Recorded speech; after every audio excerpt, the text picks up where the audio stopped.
মধ্য ইসরায়েলে ইরানের সরাসরি ক্ষেপণাস্ত্র হামলায় অন্তত 11 জন আহত হয়েছেন। শনিবার সংঘটিত এই হামলায় একটি আবাসিক এলাকায় বড় ধরনের বিস্ফোরণ ঘটে এবং সেখানে বিশাল গর্তের সৃষ্টি হয় বলে জানিয়েছে দেশটির চিকিৎসা কর্তৃপক্ষ। মধ্যপ্রাচ্যে চলমান সংঘাত ইতিমধ্যে দ্বিতীয় মাসে প্রবেশ করেছে। বার্তা সংস্থা এএফপি জানায়, ইরানের ছোড়া ক্ষেপণাস্ত্রটি মধ্য ইসরায়েলের এশতাওল গ্রামে আঘাত হানে, যা বেইত শেমেশের নিকটবর্তী।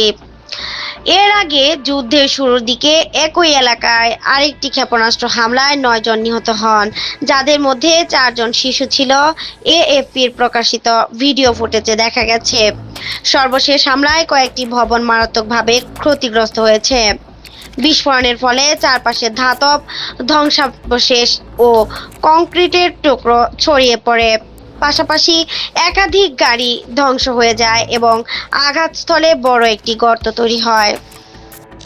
ঘটনাস্থলে উদ্ধারকর্মী ও নিরাপত্তা বাহিনীর সদস্যরা তৎপরতা চালাচ্ছেন। একটি বাড়ির ছাদের টালি সম্পূর্ণ উড়ে গিয়ে কেবল মূল কাঠামোর কিছু অংশ অবশিষ্ট রয়েছে।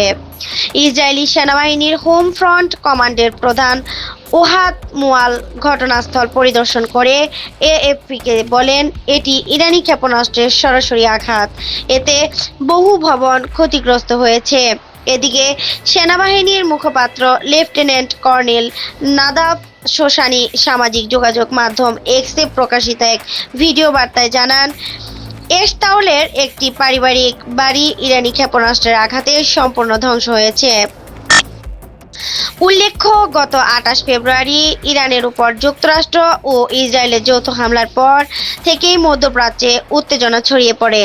এরপর থেকে ইসরায়েল সহ অঞ্চলটির বিভিন্ন দেশে ক্ষেপণাস্ত্র ও ড্রোন হামলার মাধ্যমে পাল্টা জবাব দিচ্ছে ইরান। নাহিদা, কথা টিভি 71, ঢাকা।